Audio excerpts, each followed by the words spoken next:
Hello everyone and welcome back to another video. I'm Anther, your host, and today we're going to be talking about the location and area in Fallout 76 called the Cranberry Bog. Now, I'm going to be talking about why this area is a disappointment to me and most likely to other people as well. Now, to get started, I'd like to tell you how it was described in the noclip documentary, which is linked down below. They talked about it like the developers of the game as if it was an incredible, fantastical fantasy place where there are intelligent plants, massive carnivorous plants that we have to fight, and we didn't get any of that. We got this oversized thing, which is like supposed to be carnivorous plants. I think those are called vase plants or something like that, and it's just bigger than it is in real life. It doesn't do anything, it just sits there. Then we get the big weird tree plants that spray us with acid or dust or whatever it is, and that doesn't really seem exciting. The concept art for this area, which I don't know if it's copyrighted, so I'm not gonna put it in the video, but it's difficult to look at and be like, oh yeah, this is exactly what it looked like the original developers of the game wanted it to be, because it's not. If the concept art is what it wanted to be, they wanted it to be like a scary place where you had to sneak around constantly. A dangerous place where there's intelligent plants that want to kill you. But instead it's like this place which is hard to go at if you're level 30 or below, but once you're level 40, it's a walk in the park. I don't know, it's not very fun. With this game, there's a lot of things that they mentioned, but have been drip feeding to us. And this goes into a wider problem and issue with the game itself that I've been having recently. Now, they mentioned the Fashnak Parade in the noclip documentary, as if it was something in the game from the start, but no. It's something that they gave to us down the line as a DLC. A free DLC, as they called it, even though it was in the game and ready to go from the get-go. Then there's things like the Scrapotron or whatever, the robot that goes around and scraps stuff for you that you can buy on the Atomic Shop, which we'll get into whether that's pay to win in another day, but that was inside the commercial for the camp building system for Fallout 76. It's difficult to defend Bethesda or defend this game when they're lying to us, when they're giving us these things like they're drip feeding this stuff to us and trying to sell it to us later on. When people asked for these repair kits, they weren't asking to pay for it. There were people who asked for repair kits. I even wanted repair kits. But now guess what? We have to pay for them. The repair kits are something that should have been in the game from the beginning. And the repair system in Fallout 3 and New Vegas are far superior to the ones that we currently find in Fallout 76. So, this is me editing later on, and I realized that this is kind of really negative, and I kind of go off on a rant, and I apologize for that. Okay, back to the video. When they described the game, and this area specifically, I was expecting to be getting quests from weird plant people, maybe new beings that are like the ones from that one vault in Fallout New Vegas. I was expecting interesting Fallout-type stuff. Like the original games had different areas that were strange. Like, oh my god, like Broken Hills. That's a place that's run by mutants, like humans and mutants. They all live together. Right? That was weird because all we've seen before that were super mutants being evil. And instead, the people brought in, they flipped it on its head and they made it an interesting location. And then New Reno in Fallout 2 as well. I was expecting this area to be something like that, a game changer. Something that was unique to the game, but instead we just have a new area to go kill stuff. So, oh my god, I'm expecting them to get their intelligent plants and like little people to give us whatever quests and stuff so that we can go kill more things later. In a DLC later on, I think they're going to drip feed it to us because that's how they described it. They're probably going to make the area more interesting, and yes, finally, hopefully, if they do that. But they're not doing it from the beginning. They're doing it so that we have to come back if we want to enjoy it. Like, I would even suggest to people nowadays, if you don't really love Fallout, don't buy the game until it's finished. Don't buy it till it's finished. Honestly, it's like, I don't know.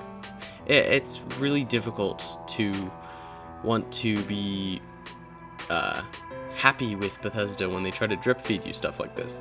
Like, the game is super fun and it's a good base of something. It's the foundation of something that can be great, but they keep drip feeding stuff. We should have had NPCs since the beginning. This is an afterthought.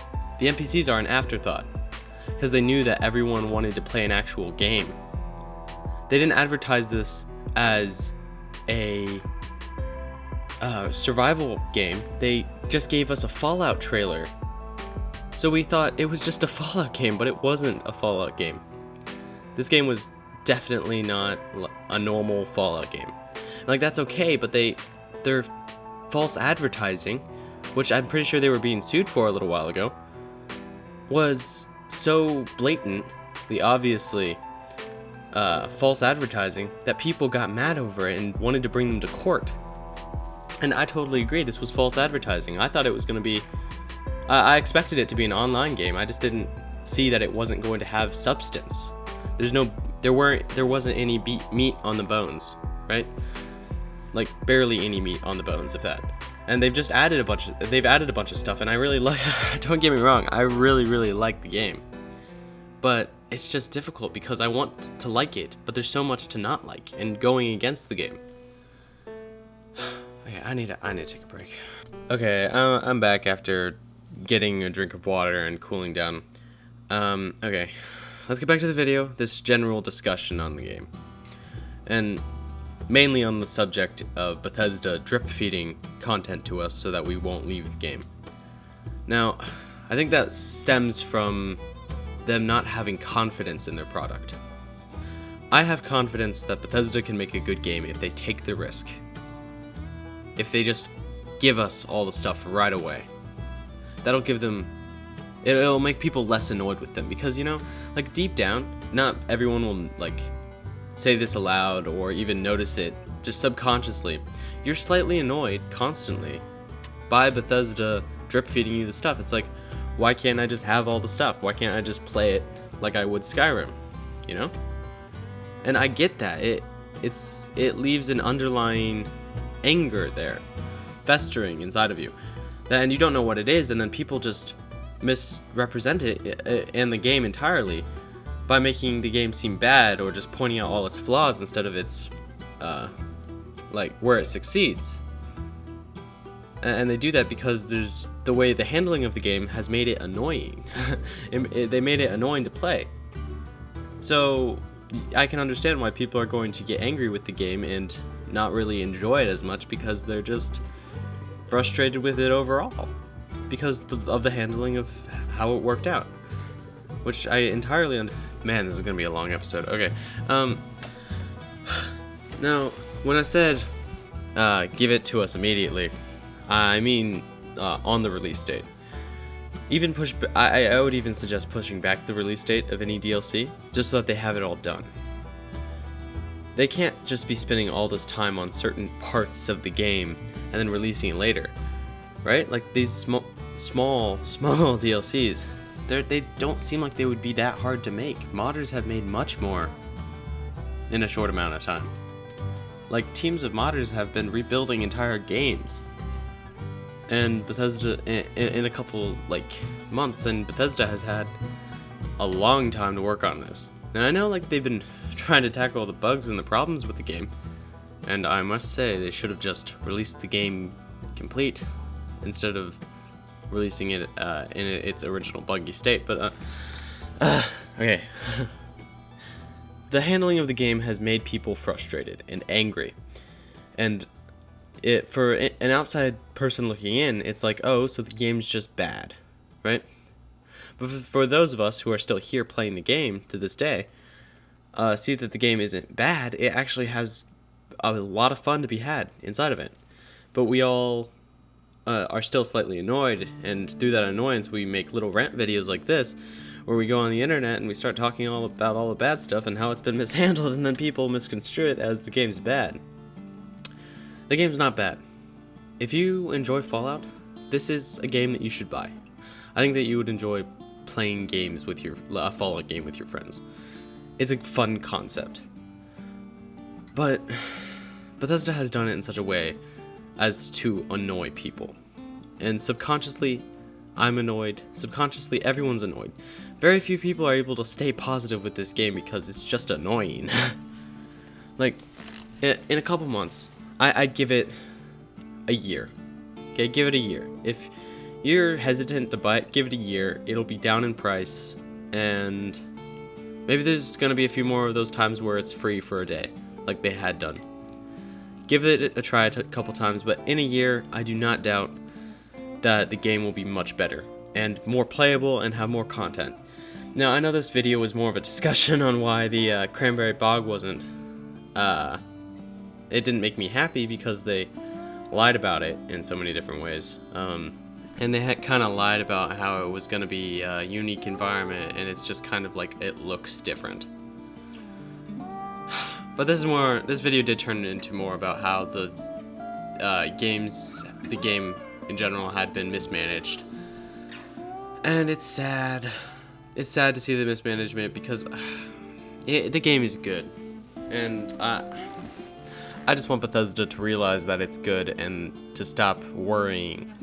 Like, I don't think that they made as many sales as they wished because of their misadvertising and how people are seeing them as more of a EA type company. But I feel like they just need to go in. They can't keep hiding with their weird DLC practices. Like, I was watching a Kingfanman live stream the other day. Shout out. Link in the description to his channel. And he said that they were most likely going to do the Wastelanders DLC in sections, and I was kind of upset. I was like, wait, that makes sense. They're gonna do that, aren't they? I thought. And it really disappointed me to hear that, because I was like really excited. I was like, yeah, we're just gonna get a game, you know? We're gonna get what we paid for. We're gonna finally get the game that we wanted. And then a reality check from the Kingfanman was like, yeah, they're gonna drip feed it like they had been with all the other things, with the Fastnack Parade, with everything else. And therein lies the problem. They drip feed things like this, and if they're gonna drip feed the Wastelanders DLC, I'm probably not gonna play for a while until it's all been fed out, you know, and until it's all out there. And by then, here on the channel, we're gonna be playing through the Outer Worlds, so we won't really care. But at the time, but I care now because it's the game that I've been playing almost exclusively for a little while, at least a couple weeks. Unless I'm playing something for the channel. I've been playing Fallout 76. I've been going around, I've been helping people, giving out free legendaries, not crappy legendaries, good legendaries. And I've been giving people a hand, and I've been like playing the game and just enjoying it. But then I hear things like, okay, the thing that we're waiting for isn't gonna be what we think it was, or what we thought it was. And yeah, you know what? Thank you for watching. Like, comment, subscribe, all that. And I'll see you next time. And I hope I see you next time. If you are new, subscribe. It'll go a long way. Yeah, bye.